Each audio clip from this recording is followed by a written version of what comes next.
de temps, nous allons passer au troisième sujet parce que nous sommes derrière le temps. Le troisième sujet, c'est l'affaire Barros. Barros, une jeune fille de 33 ans. Alors, là, nous sommes en 2011. Elle avait 33 ans. Elle est de nationalité congolaise. Elle a été rendue infirme éternellement par un sujet libanais suite aux avances amoureuses qu'il faisait à la jeune fille. Alors,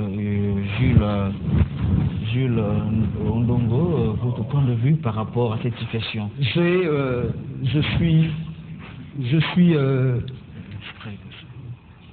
Oui, avant tout, nous avons suivi d'abord un extrait de jeune dame de nationalité congolaise, Barros.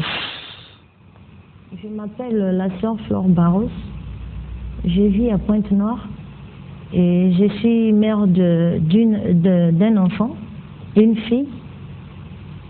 Et aujourd'hui, si je deviens comme ça handicapée telle que je suis, parce que c'est à cause de sexe. À cause de sexe, je suis devenue handicapée. Et j'ai dit non à le Libanais qui me faisait des avances pendant une année. Ils étaient à 5. Il y avait Hassan Oded, un certain Hassan encore, les deux Hassan, et un monsieur Anis, un monsieur Mabouk et Debourg. Donc ils étaient Mabouk et Debourg, deux Hassan, un monsieur libanais encore qui s'appelle Anis. Ils étaient à 5. Donc le 5, du coup, comme je travaillais à côté, on était voisins. Et j'étais leur voisine parce que le Hassan Oded, c'est lui qui m'a fait comme ça. Lui, il a une boutique, une boucherie à côté et une boutique qui vendait des choses qui revenaient de Liban. Et nous, on avait un salon de coiffure à côté, donc je travaillais dans des salons de coiffure qui occupait M. Anis Chakroun, un Tunisien. Et eux, ils étaient 5, ils ont fait un pari parmi les 5 qui va être le premier à me coucher. Parce que là-bas, eux, ils ne voyaient pas les filles. Donc, dès qu'ils voient seulement une fille, il va faire le jeu de Madoda. Donc, Madoda veut dire coucher et puis laisser l'autre prendre. Donc, c'est comme un jeu, il faisait le jeu là-bas. Alors, à moi, quand ils sont arrivés à moi, le premier a commencé de me faire les avances, que j'ai refusé aussi. Le deuxième aussi, j'ai refusé. Et le troisième, c'était Hassan Oded qui a insisté pendant une année.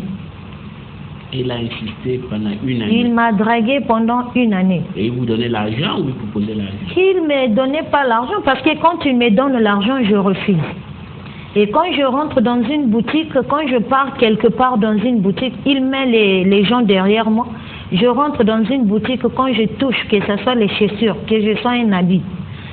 Moi, je sors de la boutique. Dès que je touche, je sors de la boutique. Mais le lendemain, on m'emmène ça dans la boutique, dans le travail, au salon là où je travaille. Et qui m'achète ça? Il y a une fille qui travaillait avec Hassan Oded, qui s'appelait Flore aussi. On l'appelait Flore numéro 2, parce qu'elle venait derrière moi. Et c'est elle qui venait toujours avec les sachets pour me offrir des choses. Je dis, mais toi, tu n'étais pas avec moi dans la boutique. Comment tu as fait pour aller acheter des choses? Elle dit non, joyeux anniversaire. J'ai dit mais c'est pas mon anniversaire aujourd'hui. Elle dit non, ne dis pas, hein. C'est le patron qui m'envoie de venir te donner. Je prends, dès qu'elle sort de la boutique, je prends, je pars le ramener ça dans la boutique. Je lui ai dit, c'est pas à toi de faire ça parce que tu n'es pas mon mari. Il dit, je suis pas ton mari, mais je vais être ton mari. J'ai dit, ça va pas marcher. Il dit, coûte qui coûte, il doit me coucher. C'est le 17 décembre, un vendredi le 17 décembre 2010 à 11h. Et quand je suis arrivée, il pleuvait, j'avais des chaussures qui étaient ouvertes devant les pieds, donc mes doigts étaient dehors, j'avais des chaussures qui étaient ouvertes. Dès que j'arrive au salon, et je rentre dans le salon, je vois un petit Malien qui passait, qui faisait des bambis à ma papa. Ceux qui coulent les chaussures. Je l'ai fait appeler. Le petit est venu. Dès que le petit est arrivé, il est assis devant le salon, devant la porte du salon. Moi, j'ai nettoyé, j'étais en train de nettoyer. Lui, il était en train de faire mes chaussures. Dès que j'ai fini de nettoyer, je suis venue m'asseoir devant le petit là. Avant, Hassan Oded, un moment, on était bien bonsoir. Mais un moment, il était devenu vraiment ennemi. avec moi. Ennemis parce que vous On avez était vécu. devenus des ennemis, vraiment chien et chat. Pourquoi? Parce que j'avais refusé de faire des rapports sexuels avec lui. D'accord. Ok, continue. Et quand je passe devant la terrasse pour aller verser des ordures, dès qu'il me voit, je passe. À mon retour, il prend un tableau du menu de son restaurant, de son resto. Il écrit « Interdit aux passagers bordel ». Parce qu'il m'a vu, je passe. Alors je vais aller contourner, je contourne, je viens jusqu'au salon, dans le salon. À un moment, j'ai failli laisser le travail à cause de la manière qu'il me traitait tous les jours. Cafard. Il t'accélère alors. Il m'insultait. Il t'appelait quoi? Cafard. Cafard, fille de chien, pute, fille de cafard, bordel, prostituée. J'ai dit, mais je suis prostituée, tu n'arrives pas à me coucher. Tu vois pas que c'est toi qui es prostituée? Je lui ai dit toujours ça. Et quand je fais la serpillère à la terrasse, il garde la salive dans la bouche. C'est comme si c'est le canard qui est venu faire des selles. Il garde, là où moi je fais la serpillère, la terrasse, je finis de faire la serpillère. Dès qu'il me voit, dès que je le vois, c'est moi je rentre au salon. Il vient avec la salive. Dès que je finis de travailler à la terrasse, il vient avec la salive, il vient cracher, pas. C'est comme si c'est l'eau qu'il garde dans la bouche, il vient cracher l'eau là où moi j'ai nettoyé. Dès que je le vois, je sais qu'il est en train de chercher des problèmes, je prends l'eau, je verse l'eau, je prends le raclette, je racle et je faisais toujours ça. D'accord. Et les jours là, quand c'est arrivé, je faisais des chaussures devant. Le jour du 17 Le décembre jour du 17 2010. décembre 2010. J'étais assis devant la porte du salon. C'est lui qui venait. Il passait dans la voiture. Nous, on était dehors là à la terrasse parce que c'est au bord du goudron. Dès que je l'ai vu passer, c'est comme si quelque chose m'a fait élever, de fuir, de rentrer dans le salon. Après, je vois, je dis, ah, mais pourquoi je vais m'élever? Je me suis levée, je suis rentrée dans le salon. J'ai déposé le liquide que j'avais et le chiffon. J'ai déposé au comptoir. Je suis ressortie, je suis venue m'asseoir. Et quand j'étais assis, c'est lui maintenant qui est revenu à pied, qui vient demander le petit malien là de quitter devant le salon, de prendre ces choses, des bordels qu'il est en train de faire, d'aller travailler au bord du goudron. J'ai dit, le petit là voulait ramasser les choses. J'ai dit non, reste là, je vais le parler. Il dit, toi tu n'entends pas, quitte là les choses, prends tes choses de bordel, va travailler dehors. J'ai dit, patron, avant que je finisse le mot, il m'a craché. Il dit, toi, tais-toi, imbécile, fille de chien, cafard, tais-toi, ta gueule. Je ne m'adresse pas à toi, bordel, prostituée. Mais comme tellement, il m'a tellement fait des choses comme ça, je laisse moi regarder. Et le petit là qui dit, oh, pourquoi il te dit comme ça? J'ai dit, ne t'occupe pas de lui, c'est un fou. J'ai dit comme ça. J'ai dit, ne t'occupe pas de lui, c'est un fou. Il est parti. Et il y a un frère zaïrois. C'est lui qui a emmené le problème. Un frère de la RDC, excusez-moi. Un Moïse Kalala, qui travaillait avec le Hassan Odieu, qui est quitté dans la bijouterie, si c'est la dibiterie, là où on tue les moutons, de Hassan Odieu, qui sort, qui vient appuyer le mot, qui dit, toi tu n'entends pas, mon patron a dit, prends tes choses là, va travailler au goudron. J'ai dit, ah, grand Moïse, même toi aussi tu deviens vraiment en tout cas héritier de ces Libanais. Toi tu vois pas qu'ici c'est moi-même qui travaille la terrasse là, c'est moi-même qui nettoie, c'est moi-même qui fais tout. Et il y a eu un dispute entre moi et le frère Kalala Moïse. On s'est disputé, ça discutait vraiment fort. Il dit, le matalana que tu fais ici, pas avec moi, bordel. Et j'ai dit, bordel, ton patron n'arrive pas à me coucher. Toi tu m'appelles bordel, c'est toi-même qui es bordel, ta femme bordel, ta maman bordel. Je l'ai dit à le frère Moïse Kalala. Je l'ai dit ça. Il dit, si tu blagues avec moi, je vais te casser les côtes. Je dis, comme c'est toi qui me montres, viens me casser les côtes. Et ça chamaillait beaucoup quand les Libanais ont entendu. Hassan Odieu, j'ai entendu le bruit, il est venu. Qui fait du bruit ici? Fille des cafards, tu fais du bruit, pourquoi? J'ai dit, trop c'est trop. Je ne suis pas fille des cafards, je ne suis pas fille de pute. C'est toi qui es fille des cafards. Fille de chien, c'est toi. Fils de chien, c'est toi. Et il y a eu des disputes. À un moment, il n'arrivait plus. Il me dit, ta gueule. Moi, j'étais tellement en colère contre lui parce qu'il m'a tellement trop fatigué. J'ai dit, aujourd'hui, là, il n'y a pas question de ta gueule ici. Je n'ai pas peur.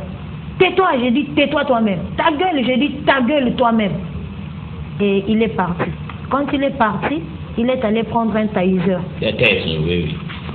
Il part prendre un tailleur et moi j'étais debout comme ça et Moïse Kalala était devant moi. Donc du coup Moïse Kalala regardait là où le Libanais venait derrière moi et moi ma tête était comme ça devant Moïse Kalala, je ne le regardais même pas derrière, donc je ne l'ai pas vu. Et il vient avec le tailleur derrière. Aussitôt Moïse Kalala me poignarde, il me prend, bon, non, pas poignardé, mais il m'a poigné. Il m'a poigné, il m'a attrapé. Quand il m'a attrapé, si c'est un homme qui veut taper une femme, aussitôt dès que tu attrapes la femme, tu peux gifler ou tu peux doubler la femme. Mais moi, ce n'est qu'après j'ai compris ça. Il m'avait attrapé pour ne pas que je fuis. Parce que lui, il avait vu bien le tailleur avec son patron. Donc son patron vient derrière moi, lui il m'attrape, il me prend au col, il m'a saisi. Dès qu'il m'a saisi, il me remuait seulement. Moi aussi je l'ai saisi, j'ai dit moi je n'ai pas, toi tu veux blaguer avec moi, j'ai dit je n'ai pas la force, mais moi je vais te mordre jusqu'à ce que tu vas te blesser. C'est comme ça que je l'ai dit. Il me remuait seulement, il me remuait. Comme ça remuait tellement trop fort, les tailleurs, quand c'est arrivé, il m'a pointé ça ici, sur le dos, côté gauche. Je n'ai pas senti parce qu'on me remuait tellement. Et quand il m'a pointé ça encore ici à la hanche, j'ai senti la masse de courant. Et aussitôt, quand j'ai fait comme ça chez Moïse Kalala, je me suis tournée, je le vois. Il dit, tu veux que je te tue? Pourquoi tu fais du bruit? Tu veux que je te tue? J'ai dit, mais tu vas me tuer, j'ai fait quoi? Tais-toi, ta gueule, tu veux que je te tue? Aussitôt, il me prend. Quand il voulait me prendre, j'ai fui. J'ai cherché la pierre pour le lancer la pierre. Au moment que je suis en train de chercher la pierre, je me relève, c'est lui qui me saisit encore. Il me tire. Moïse Kalala. Hassan Oded. Là maintenant c'est Hassan Oded. Moïse Kalala. Il a fui. A fui. Oui. Maintenant, là, ça reste maintenant Hassan Oded maintenant qui finit le travail de fille de chien pour me tuer. Donc, il attrape la fille du chien, il tire la fille du chien contre lui. C'est comme si on est en train de danser le rumba. Il me met le tailleur au bassin, là, au ventre. C'est là où il y a eu le sang qui a coulé.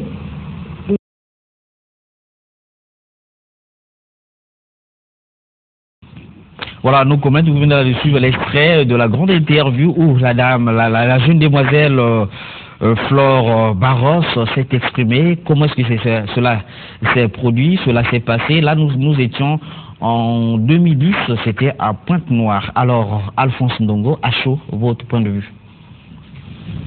D'ailleurs, je vais dire bravo à M. Oded, il est fort, il est puissant, parce que je savais qu'il était gardé dans les geôles de la DGT. Et selon nos informations, il s'en est sorti il y a 6 jours et il est libre dans ses mouvements. Il est même reparti à Pointe-Noire. Nous suivions cela en tant que journalistes pour dire le général Philippe Obara, pour lequel j'ai de l'estime, avait déjà fait un grand travail en l'interpellant, en le faisant venir de Pointe-Noire à Brazzaville. Je dis nous allons voir, je vais vraiment voir si Oded est puissant. Et là, je dis il est puissant. Parce que là, c'était la dernière étape. Il est sorti des griffes de la justice à Pointe-Noire sans la moindre égratignure. Là, à Brazzaville, gardé quelque temps ici à la DGT, voilà, il s'en est sorti. Je pense que ma sœur, la pauvre Barros, je ne sais plus à quel sein elle va se vouer, la pauvre. Si ce n'est que peut-être la presse. Je ne sais pas. Oded est tellement puissant que bon, personne ne peut rien lui faire. Lui-même, il l'a dit, et je sais combien de calvaires. Je n'ai rien contre nos frères libanais, mais il faut quand même reconnaître une chose, c'est que quand vous regardez les différentes communautés qui existent dans notre pays, vous allez constater, je n'ai rien contre les Libanais, mais vous allez constater que les Libanais, ce sont un peu des gens à part entière ou alors entièrement à part. C'est-à-dire que un Libanais arrive chez vous, eh ben, il a des droits que parfois le Congolais n'a pas. On a vu ici des gens de Rajek qui utilisent, n'est-ce pas, les jeunes Congolais sans leur payer leurs droits. Et puis bon, écoutez, ils n'ont que faire et n'ont que cure de tout ce que les gens peuvent faire. Et voilà comment est-ce que ces gens se comportent. Combien de jeunes filles ne subissent-elles pas en catimini le cas de Barros? Mais malheureusement dans le silence ou en acceptant parfois les avances de ces Libanais. J'ai entendu une fille me dire un jour, je crois que c'est dans la mandarine, il dit on souffre ici. Il me dit parfois, vous voyez, quand vous allez à la cuisine, quelqu'un leur dit, oh, demoiselle, toi c'est beau les âmes, je t'aime toi beaucoup. Bon, combien de filles, je m'excuse, je retrouve un peu mes instincts d'artiste à l'époque, mais voilà ce à quoi nos sœurs sont souvent confrontées.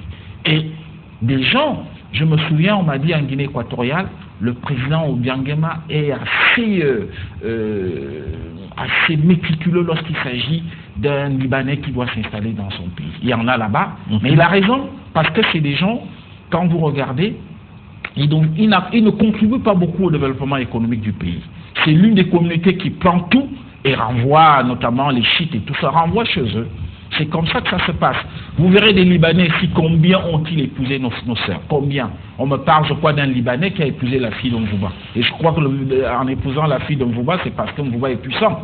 Puisque si Mvouba n'était pas mini, je pense que ces Libanais n'allaient pas l'épouser. Je ne rentre pas dans leur intimité, mais ça se compte sur les doigts d'une main, le nombre des Libanais qui ont épousé des Congolaises. Et alors, ça veut dire que quand ils viennent, il s'amuse avec nos sœurs pendant un temps, et dès qu'il est puissant, il fait venir sa femme du Liban. Voilà une sœur qui a été, dans le cas d'espèce, la pauvre. Qui aujourd'hui est paralysée. Quand vous regardez cette pauvre fille, je comprends. Elle n'a peut-être pas des moyens financiers, elle n'a pas le bagage intellectuel qu'il faut à l'écouter. Et voilà, elle subit aujourd'hui, n'est-ce pas, la puissance, le potentat de financier et relationnel de M. Odjet, voilà, qui s'en sort, qui est là, et la pauvre sœur n'a que ses yeux pour pleurer. Alors, Jules Ndongo, l'acte commis par Hassan Odjet. Je vous assure que j'ai mal au cœur, parce que cette histoire, on l'a suivie, ce n'est pas aujourd'hui. 2010-2014, ça fait 4 ans.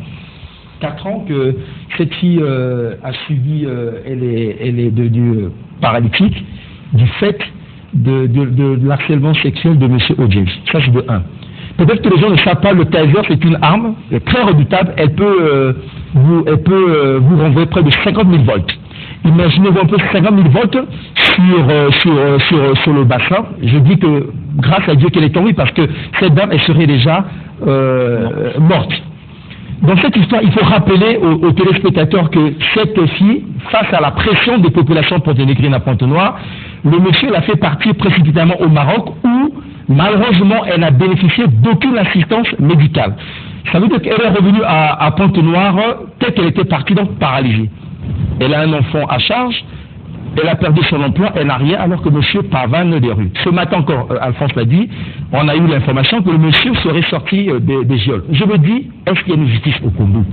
Je me dis, ce monsieur qui dit qu'il a toute la justice du Congo entre ses poches, ça veut dire qu'il a Placide Ngonga entre ses mains, il a le procureur de la République entre ses mains, il a même le président de la République entre ses mains, parce que le chef de l'État est le président du Conseil supérieur de la magistrature. Je me dis, là finalement, nous allons adresser finalement au chef de l'État, parce que c'est lui le président du Conseil supérieur de la liberté de magistrature. Moi je crois qu'il y a cela quelques années, le président de la République avait pensé mieux faire en augmentant le traitement de nos magistrats, dans l'espoir que le droit sera mieux dit. Mais malheureusement, c'est une compatriote qui souffre aujourd'hui. Malheureusement, c'est une compatriote qui souffre aujourd'hui, et excusez-moi, je suis choqué. Je me dis aujourd'hui, c'est quand même, comme le chef de l'État, il est le père de la nation, ça veut dire que Flore Barros, c'est une démonstration de ça aussi. C'est une démonstration de ça. Donc, la fille du chef de l'État, Flore Barros, démonstration de ça, est humiliée dans son propre pays par un sujet libanais. Finalement, nous interpellons le chef de l'État. Cette chaîne MNTV, c'est l'une des rares chaînes au niveau local qui fait le relais de ce genre de